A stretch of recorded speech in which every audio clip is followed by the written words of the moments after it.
जहाँ सबसे पहले उगे सूरजवा कौआ बोले काव रे।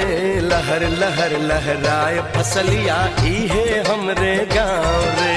लहर लहर लहराए फसलिया इहे हमरे गाँव रे। जहाँ सबसे पहले उगे सूरजवा कौआ बोले काव रे। लहर लहर लहराए फसलिया इहे हमरे गाँव रे।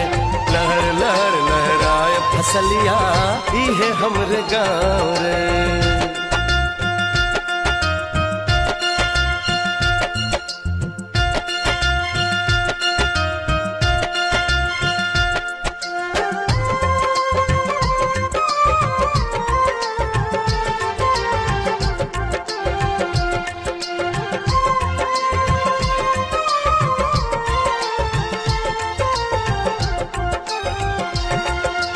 पोखरा पे बरगद के नीचे देखा सभे जुटेला।